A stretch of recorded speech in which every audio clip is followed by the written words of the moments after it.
este pequeño anuncio de periódico, ¿no? Que usualmente deben haberlo escuchado en las noticias sobre la ameba come cerebros, ¿no? Por ejemplo, en este caso, no es solo no solo es el caso de Chorrillos, sino que usualmente, y es muy común, que en la zona del norte, en piscinas no tratadas, ¿qué quiere decir? No clorificadas, y no se están llevando un buen sistema, sobre todo, de limpieza de estas piscinas, y sobre todo que tengan la capacidad o que tengan esas piscinas que tienen esa capacidad de que sean temperadas, hay más riesgo de que haya amebas, ¿ya? Entonces, tengamos en cuenta como componente epidemiológico, ¿no? Ese caso. Si te ponen en un caso clínico, que hay niño, niña, joven, adulto, ¿no? Que es recurrente su uso de estos medios, por en este caso, el uso de las piscinas, entonces nosotros tenemos que pensar sobre estas amebas. Y es por eso que la clase de hoy es muy interesante, ¿ya? Porque estas amebas, ni bien uno se contagia, se infecta y produce la enfermedad, no tiene mucha validez el darle un tratamiento oportuno, ¿ya? Porque deja secuelas, secuelas sobre todo en los niños y también en las personas adultas. Muy bien, ahora sí, la clase, por favor.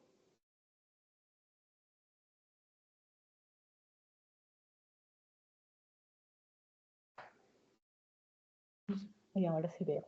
Muy bien. Entonces, dentro de las generalidades, las amibas son protozoos ubicuos, ¿ya? Tienen distribución cosmopolita, es decir, que las podemos encontrar en cualquier lugar, ¿no? Lo podemos encontrar en el lodo, en las aguas estancadas, en las aguas limpias no cloradas, en las aguas cloradas pero temperadas. Entonces, esta distribución es cosmopolita, ¿ok? También, en este caso, vamos a tener un grupo de amebas, pero las que van a tener importancia clínica son las siguientes que vamos a ver en la siguiente diapositiva. Correcto. ¿No?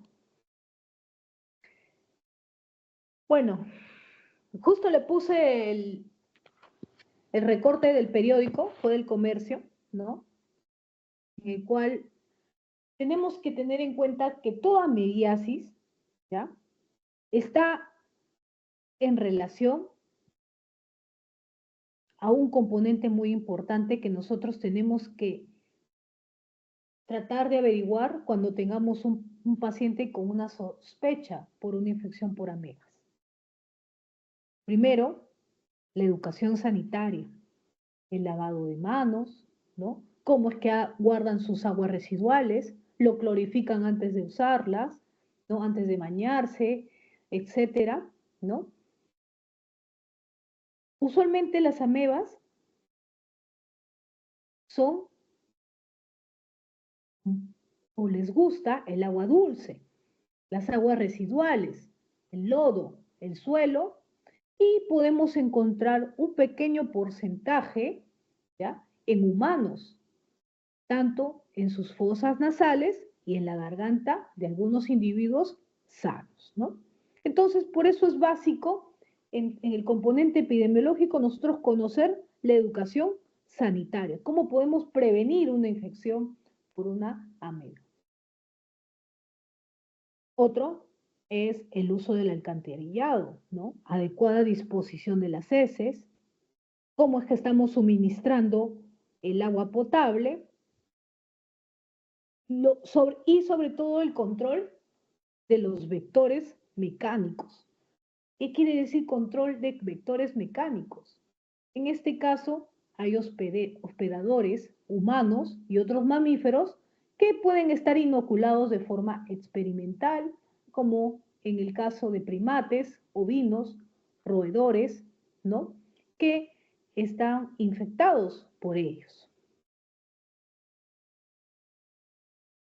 Y muy importante es que nosotros, para prevenir una amebiasis, es evitar utilizar heces humanas como abono de algún tipo de cultivo que estamos realizando, ¿ya? Tenemos que también manejar un buen control en la producción y distribución y manipulación de los alimentos, y tenemos que tratar, en este caso, si tengo humanos, ¿no? Seres humanos que se le ha podido identificar alguna ameba en las fosas nasales o en la garganta de estos individuos sanos, darle tratamiento a todos estos portadores. Siguiente. Entonces, hay un montón de amebas o amibas libres dentro de la distribución cosmopolita, como estaba conversando con ustedes, ¿no? Pero es muy importante que ustedes, que hay cuatro amibas, de las cuales 3 son más frecuentes. Hay una, pero no se produce acá en Perú. No la tenemos. Se encuentra, pues, por ejemplo, en África o en la India, ¿no? Pero de ellos tenemos a la Jarmanella, a la Cantomoeba y la Nigleria.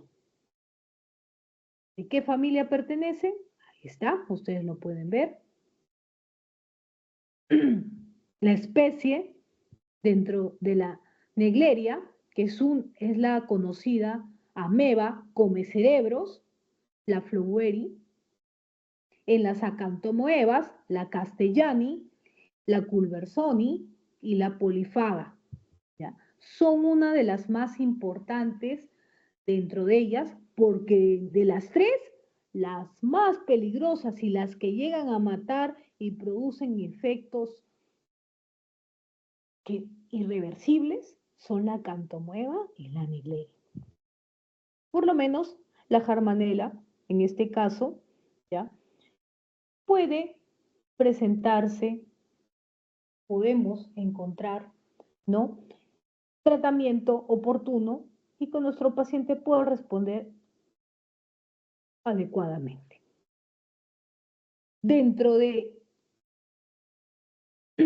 la patología más representativa que producen estas 2 amibas es la meningoencefalitis amebiana primaria.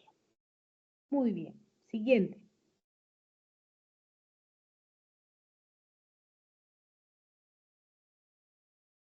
Bueno, ahí ustedes tienen la clasificación de las amibas de vida libre, que son potencialmente peligrosas, pertenecen del reino protista, ¿no?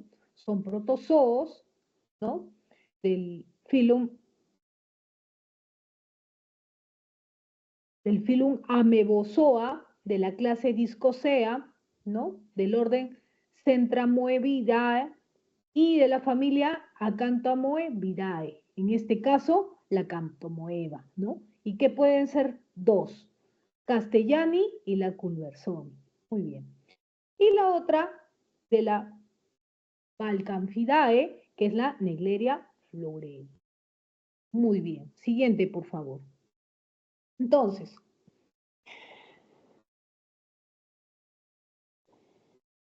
vamos a encontrar dentro de su ciclo evolutivo 3 formas.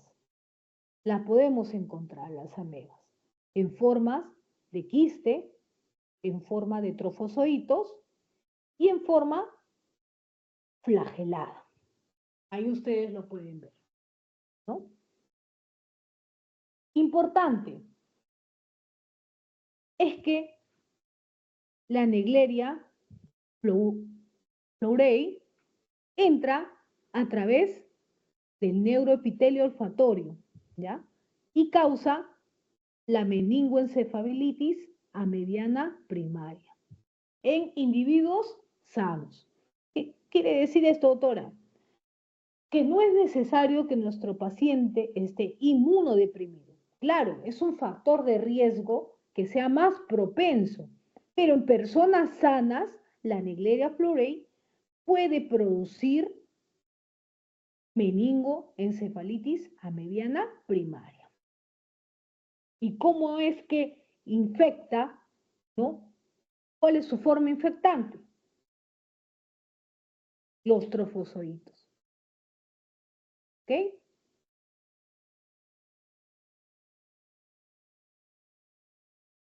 La forma infectante de la Naegleria florei es los trofozoitos. Entonces, tengamos en cuenta que vamos a tener dos cepas de la Naegleria florei.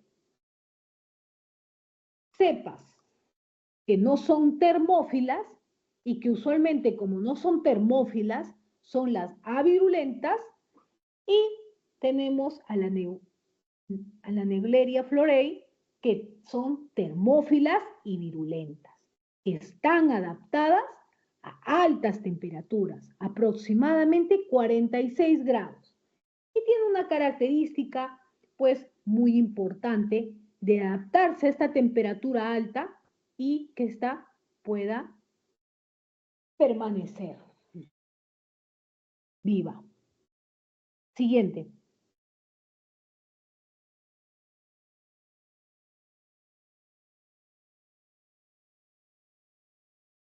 La Naegleria es un parásito facultativo capaz de vivir como parásitos de amibas anfizoicas con formas quísticas y trofozoíticas, también pueden ser flageladas, ¿no? El hábitat natural donde vamos a encontrar la Naegleria es las aguas termales, en las aguas dulces, en las aguas potables, en el polvo, en el aire, y van a tener un mecanismo de transmisión que es la capacidad de ir por el bulbo olfatorio y penetrar la vía mucosa nasal. ¿Qué va a producir la enfermedad? Acuérdense, meningoencefalitis a mediana primaria, ¿ya? Y va a infectar el sistema nervioso central, causando una encefalitis a mediana granulomatosa. Entonces, ¿dónde se va a encontrar? En el polvo del aire ambiental, en los sistemas de humidificación, por ejemplo, uso de aires acondicionados, nariz de individuos sanos, podemos encontrar, y es muy común, en climas tropicales, temperaturas calurosas, entre 40 y 45 grados, agua dulce de piscinas, lagos, reservorios de agua doméstica, aguas residuales y aguas cloradas de piscinas temperadas. Muy bien. Siguiente, por favor.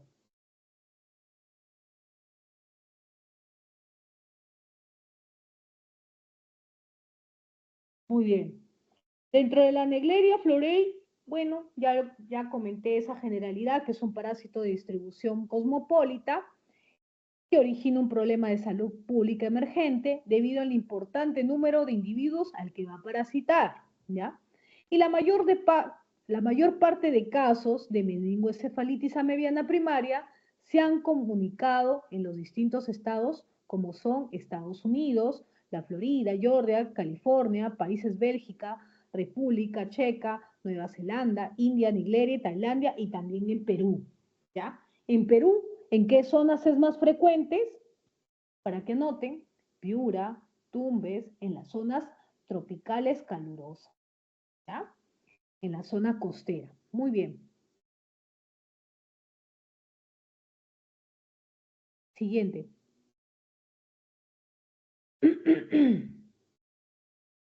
Y la mayor parte, pues, de nuestros pacientes, de los cuales tenemos una sospecha de que tiene un caso de amebiosis, eso que es originado por la Naegleria, suceden en personas que habían estado realizando actividades acuáticas, como por ejemplo el buceo, el esquí en piscinas, lagos o embalses.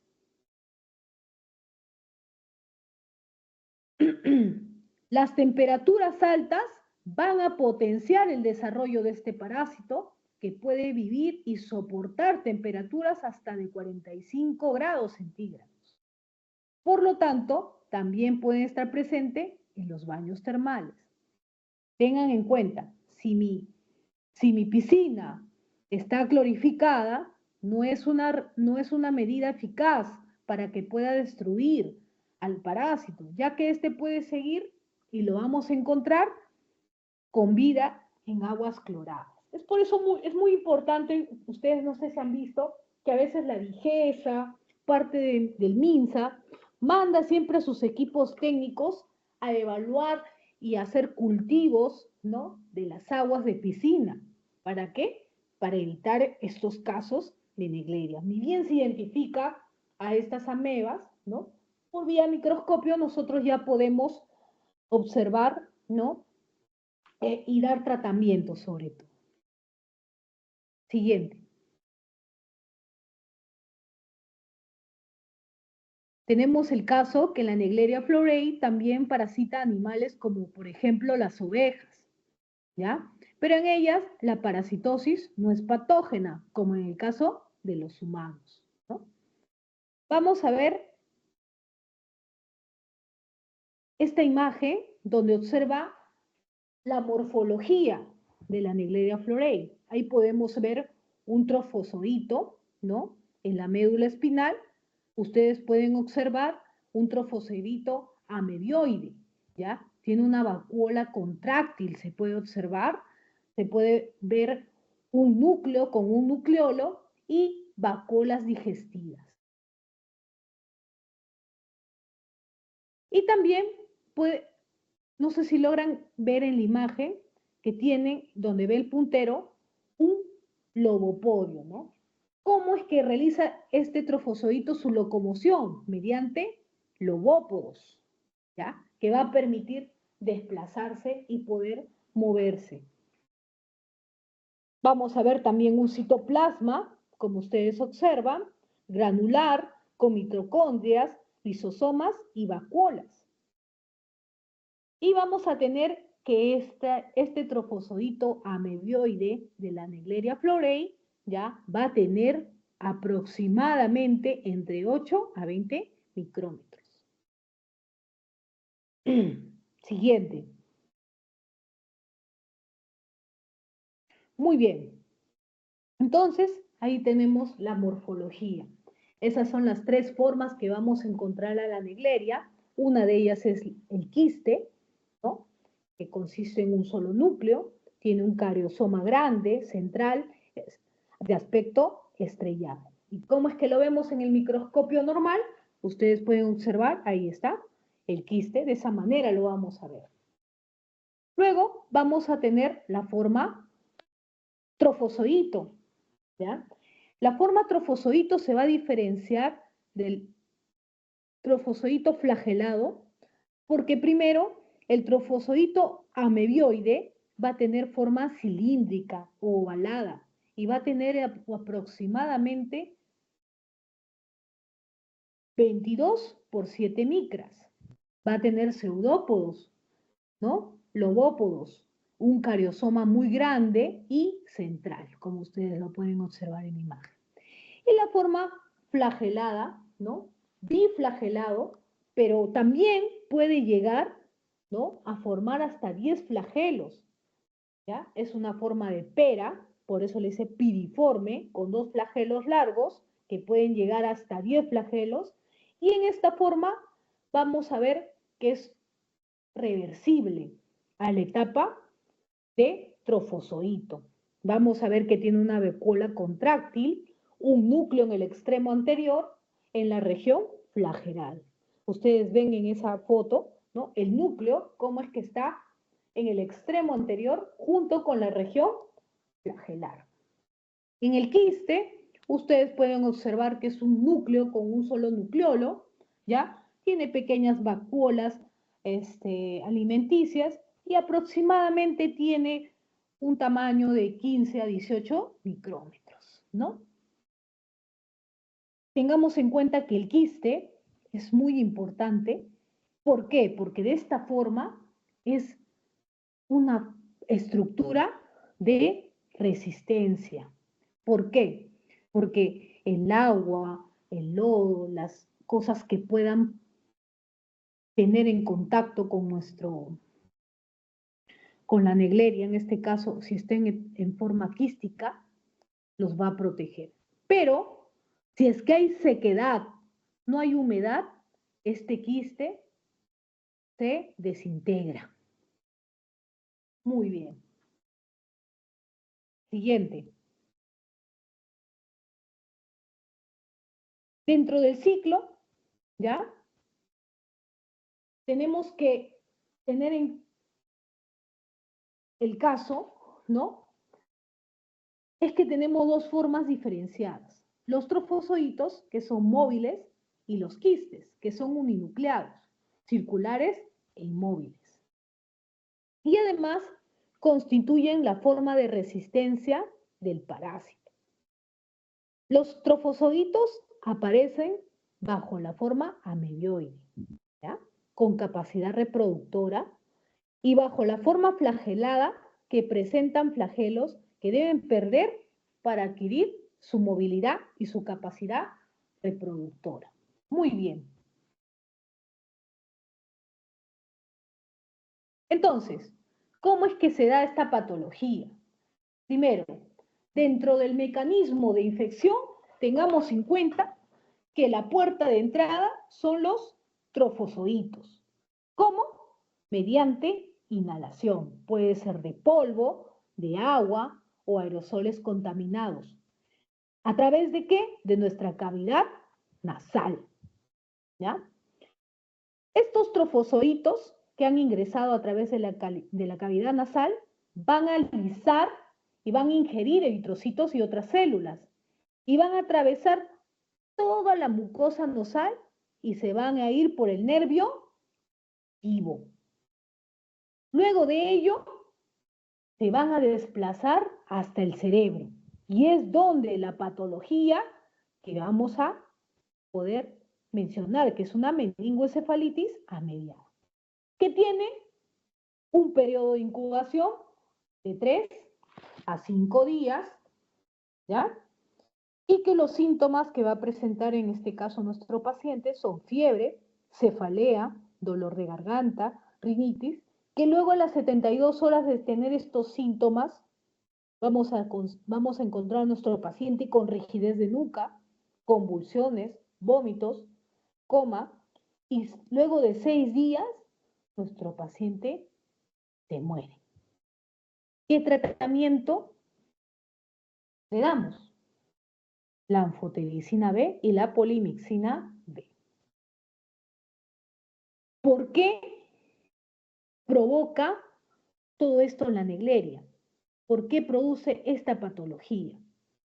Porque tiene la capacidad de producir edema y necrosis hemorrágica en el cerebro, ¿ya? ¿Cuál es su mecanismo de virulencia? Es que tiene hidrolasas, lisosomales, proteasas, neuraminidasas, lipasas, elastasas, proteinasas y fosfolipasas, ¿ya? Que van a degradar la mielina y van a producir que la persona que ha sido infectada por la negleria sufra daños graves e irreversibles, ¿ya? Y todo esto puede producirse entre 3 a 10 días.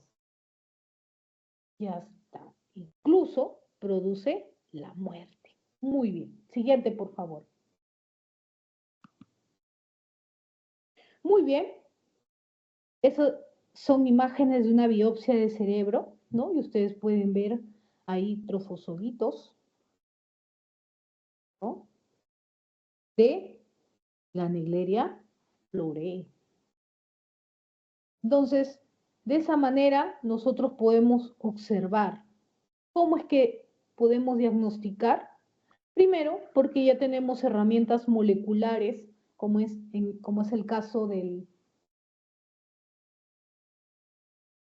PCR, donde podemos identificar a estas amibas, ¿no?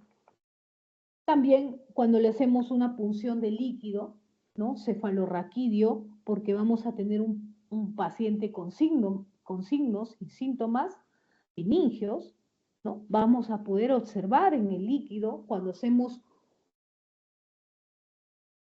en el microscopio directamente trofozoitos también. Entonces, de esta manera es como nosotros podemos identificar a las amebas de vida libre, en este caso a la Naegleria florei. Muy bien. Siguiente. Dentro de la patología y la sintomatología, en las autopsias que se han realizado a individuos parasitados, la mayor parte de las amebas se han encontrado en el cerebro, especialmente en los senos maxilares, esfenoidales, en las zonas de cerebros parasitadas, donde presentan una consistencia blanda y las meninges aparecen purulentas. Tenemos también que los bulbos olfatorios van a producir hemorragias, ya congestión, necrotizantes, ¿no? Y se han observado alteraciones en otras partes del cuerpo, no se han observado, o sea, es decir, solo son síntomas cerebrales, ¿ya? Como cefalea intensa, fiebre, hiporexia, náuseas, vómitos, los signos que ustedes el próximo año van a ver, ¿no? El Kernick, el Brusinski, ¿no? Hiperreflexia en los pacientes, convulsiones bilaterales o también pueden ser unilaterales. Algunos pacientes pueden presentar hasta hemiplegias, ¿ya? Confusión, irritabilidad antes de entrar al coma. Muy bien. Siguiente. ¿Cómo es que realizamos el diagnóstico de la Naegleria florei? Primero, un examen directo. Obtenemos el líquido cefalorraquídeo por una punción lumbar, que va a realizarlo en este caso el neurólogo o el médico internista, y le hacemos una tinción con Yensa. También tenemos la parte de la biología molecular con PCR, cultivio en medio de chichillas, es un medio enriquecido con Escherichia coli y que a los 8 días nos va a dar positividad. Usualmente este cultivo no lo utilizamos pues porque sabemos que a los 8 días ya nuestro paciente puede estar fallecido. En este caso ya utilizamos paneles de biología molecular para líquido cefalorraquídeo, que no solo me pueden identificar, en este caso amebas, sino también nos identifican virus, ¿no? O también bacterias. Muy bien. Otra prueba que se realizaba y que actualmente ya no lo hacemos en el laboratorio, sino ya nos centralizamos solo en la parte del examen directo y la biología molecular, era la prueba de flagelación. Se realizaba a temperatura ambiente, se adicionaban 3 mililitros de agua destilada estéril al ambiente en la superficie de las placas de cultivo y con una espátula de Vygotsky ya se forma parte del cultivo y se realiza el examen en fresco observándose las formas flageladas. Para esto, pues, para esta prueba, ¿no? De la prueba de flagelación, es muy importante que nuestro tecnólogo, en este caso, tenga mucha experiencia para poder identificarlo, debido a que siempre se dan falsos negativos. Al hacer esta prueba, se opta por la biología molecular. Muy bien. Siguiente.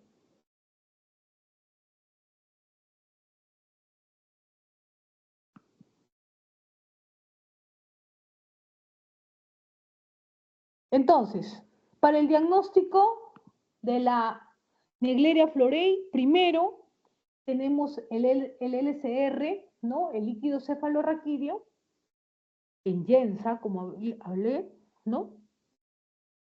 O también podemos hacer un LCR teñido con hematoxicilina y eosina. ¿Y qué es lo que se ve en el microscopio? Observamos un nucleolo prominente que está centralmente localizado. Las vacuolas se pueden observar, las vacuolas plasmáticas, ¿no? Y también vacuolas contráctiles, ¿no? Con el Yensa En este caso solo nos permiten observar, ¿no?, un citoplasma teñido de azul claro y un núcleo de color rosa. Tengamos en cuenta que el líquido cefalorraquídeo, también en siglas LCR, ¿no?, contiene leucocitos, ¿ya? Es por eso que es muy importante tener mucha técnica para no confundirnos con un trofozoito en este caso. Muy bien. Siguiente.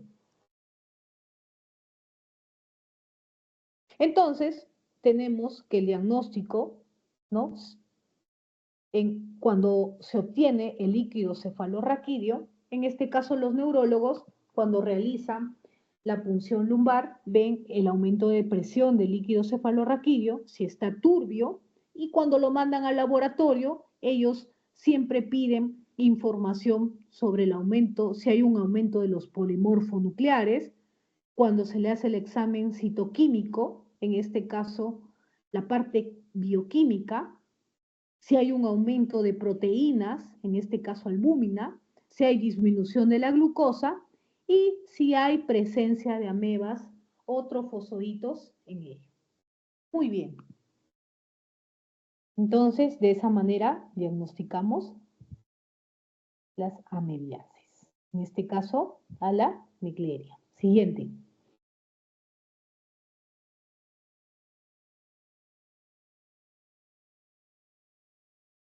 Muy bien, ahora vamos a hablar sobre la cantamueva, ¿no?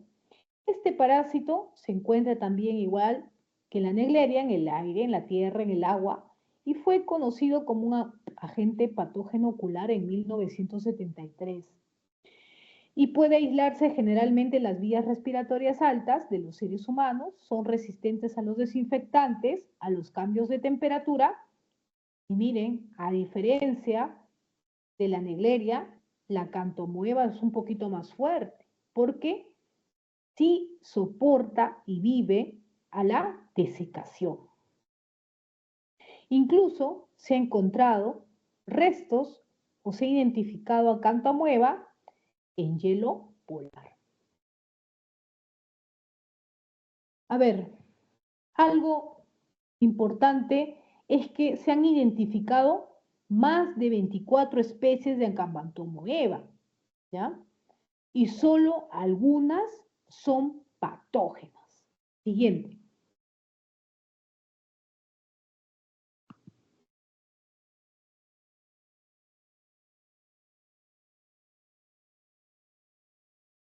¿Cuáles son las patógenas? La castellani y la polifaga, ¿ya? Son las más importantes que vamos a encontrar en una infección por acántamoebas.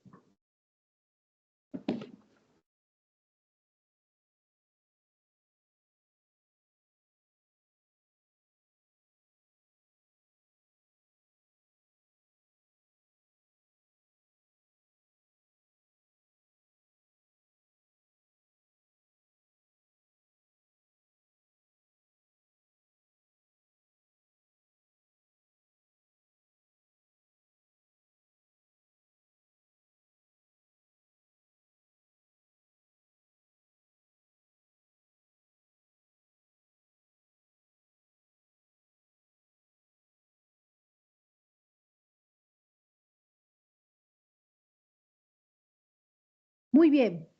Puntos importantes de su ciclo, ¿ya? Es que va a ser, puede ser parenteral y también por las mucosas.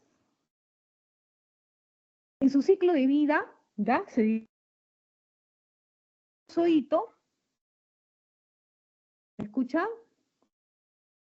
Doctora, bueno, sí, se le escucha entrecortado.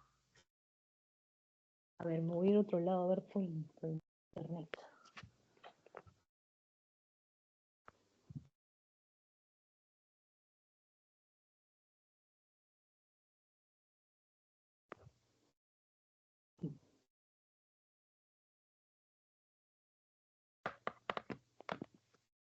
Muy bien. ¿Ahora sí me escuchan? Sí, doctora, perfecto. Igual, miren, en su ciclo de vida, ¿no? Se diferencia una fase trofozoito y una de quiste.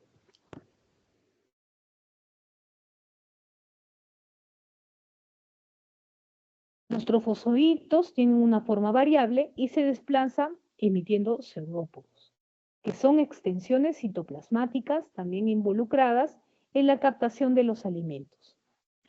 Se reproducen por partición binaria y su enquistamiento se produce al quedar la ameba expuesta a cambios adversos en el entorno, como puede ser la falta de alimento, la desecación, el pH inadecuado, las presiones parciales de oxígenos bajas, y este quiste es la forma latente del organismo y que es muy identificable por la presencia de una pared celular. En ello vamos a observar una reducción de la actividad metabólica y hasta valores muy bajos. Y este quiste, y esto sucede cuando las condiciones ambientales son de nuevo favorables. Muy bien. Entonces, en el caso de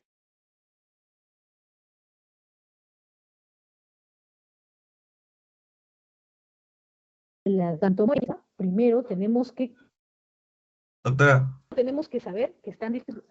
De nuevo, se le está entrecortando el audio.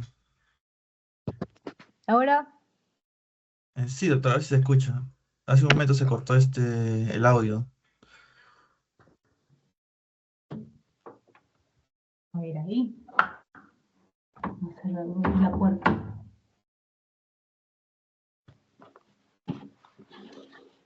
Ya, muy bien. Estábamos hablando que dentro de los puntos importantes de su ciclo de la cantoamueva es que primero tenemos que entender que están distribuidas por todo el mundo, ¿ya? Sus estadios más.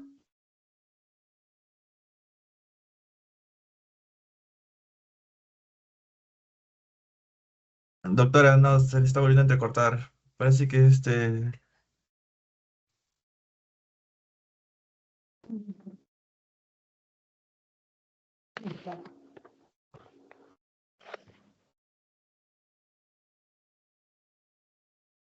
Hola, a ver, voy a irme de nuevo al otro piso, sino que, a ver, déjame un minuto, por favor, para acomodarme. Listo, doctora, le esperamos.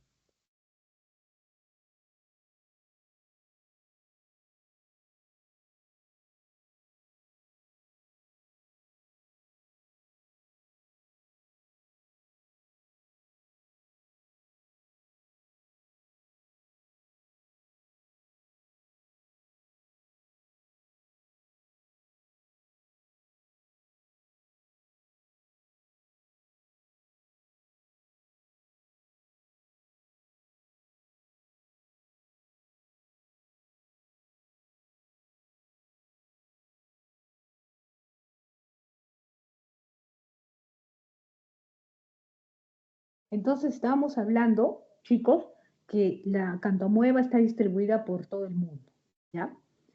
Sus estadios son quiste y trofozoito. Y las infecciones más comunes que produce la cantoamueva es la queratitis, ¿ya? Y estas infecciones, ¿por qué se producen? Porque son diseminadas a través cutáneamente o por la nasofaringe.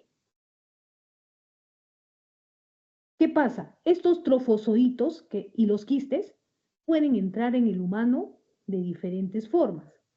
O puede ser a través de la piel, por infecciones diseminadas, lesiones en la piel en una persona inmunosuprimida, o a través de los ojos, produciendo una queratitis severa. ¿Y cómo es que entra a los ojos? A través de la nariz, hasta el tracto respiratorio inferior, y produce infecciones diseminadas en personas inmunosuprimidas. En este caso, también tenemos que tener en cuenta que la acantoamueva también produce encefalitis a mediana granulomatosa. Pero recuerden, ¿cuál es el punto clave que dije? Que no es necesario ser inmunosuprimido para que te dé la Naegleria. Pero en el caso de la cantamueva, sí, tienes que ser inmunodeprimido para que te puedas infectar. Si estás, por ejemplo, nadando en una piscina y yo te pongo un caso clínico, el caso clínico que le tomen cuando le hagan su examen de residentado o en el examen del ENAM, le ponga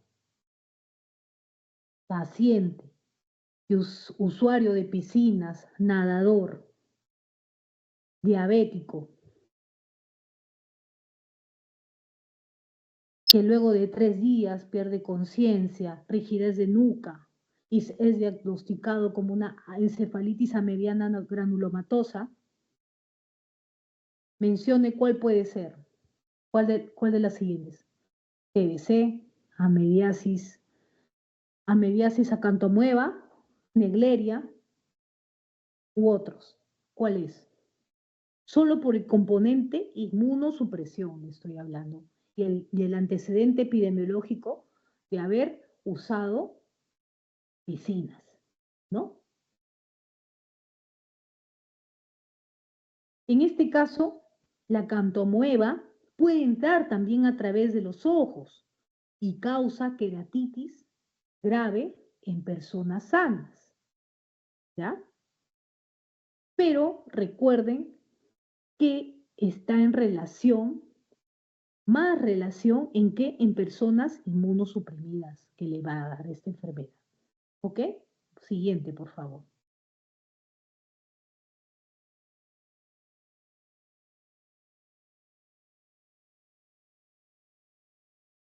Bueno, de las especies, las más comunes, ¿no? O las que producen enfermedad, de las 24 especies que hay de las acantomuevas, tenemos a la Pulversoni, a la Castellani, a la Hache y a la Quina, ¿ya? Bueno, dentro de ellos es que este parásito es poco virulento, ya que existe una inmunidad innata en el huésped y además el epitelio corneal constituye una buena barrera de defensa. Es por eso que es más común en las personas inmunosuprimidas. ¿Ok? Siguiente, por favor. Aquí tenemos las dos formas de la cantomueva. Tenemos la forma quística, que tiene un solo núcleo, de aspecto medio estrellado, mire, y que tiene un tamaño entre 8 a 29 micrómetros. Ahí lo podemos observar, las formas quísticas, ¿no? De la cantomueva, en una microscopía de un líquido cefalorraquídeo en este caso, ¿no? Y tenemos la forma trofozoito, que es una forma ovalada, ¿no? Tiene pseudópodos, filópodos, un cariosoma central y son un poco más grandes que los quistes, ¿no? Ustedes pueden ver, pueden medir hasta 12 a 56 micrómetros. Siguiente.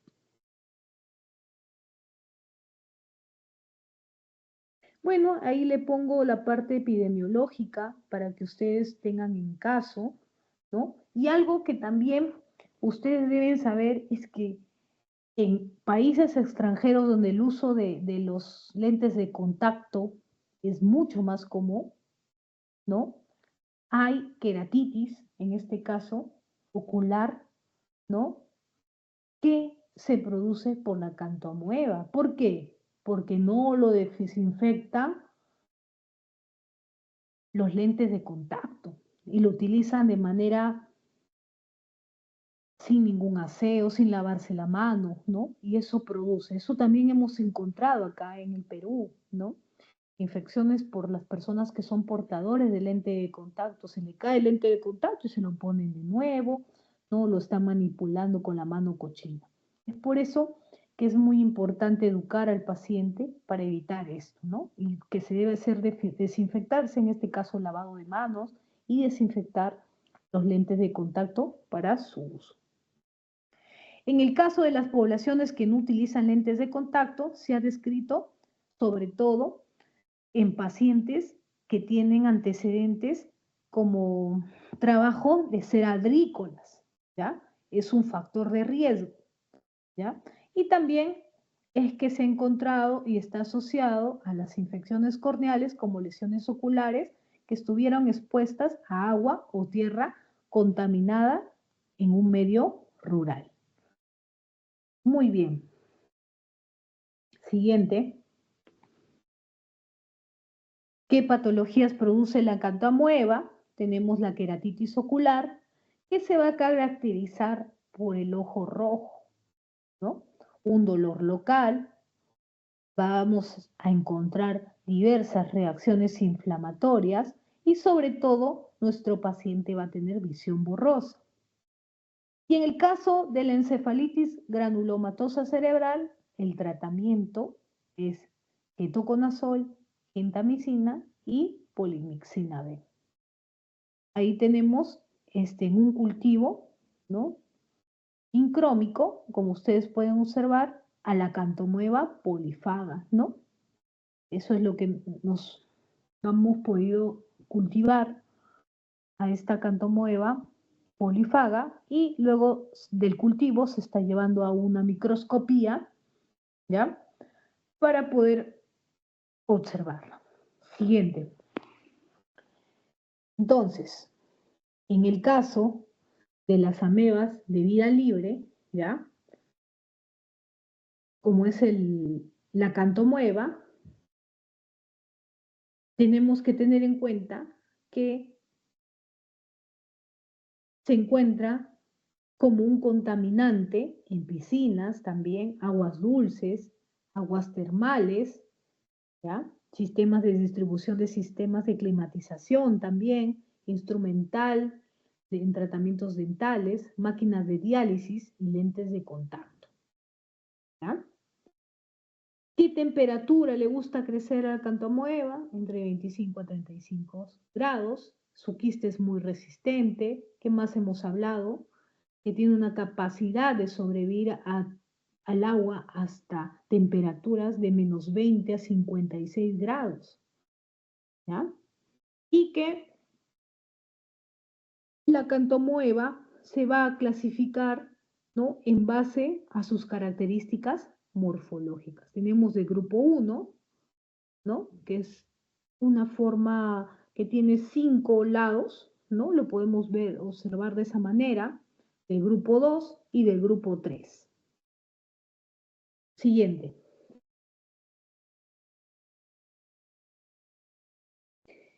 Importante saber que la forma más habitual de queratitis por acantoamoeba es dolorosa e invalidante. Y es frecuente que el tratamiento se retrase debido a diagnósticos erróneos, ¿ya? ¿Con qué lo podemos confundir los oftalmólogos? En el caso de herpes simples o por hongos. El pronóstico, en este caso de las acantoamoebas, es bueno si se diagnostica pronto y se aplica un tratamiento médico de elección. Y antes de disponer cualquier tipo de antiamebiasis, ¿no? En este caso tratamiento, ¿no? contra las amebas, ¿no? En este caso, cuando tenemos una queratitis por acantoamoeba, no es de buena respuesta, ¿ya? El tratamiento o el pronóstico es muy desolador en nuestros pacientes. En muchos casos era necesario extirpar el globo ocular. En la actualidad esto sucede y es poco frecuente, ¿ok? Vamos a tener que la acantoamoeba también causa potencialmente rinosinusitis en pacientes inmunosuprimidos. Si bien en individuos sanos es una causa rara, tenemos que la rinosinusitis, ¿no? También tiene un factor de riesgo, ¿no? Que puede llegar hasta la muerte de nuestro paciente si no es tratado. Siguiente. A ver. Bueno, esa es su forma quística, ¿no? Por una microscopía electrónica, donde se ve a la acantoamoeba su forma latente del organismo identificable por la presencia de una pared celular. Muy bien. Siguiente. Doctora, eso sería todo por el tema de amebiosis. Muy bien. ¿Ya? Paso a proyectarlo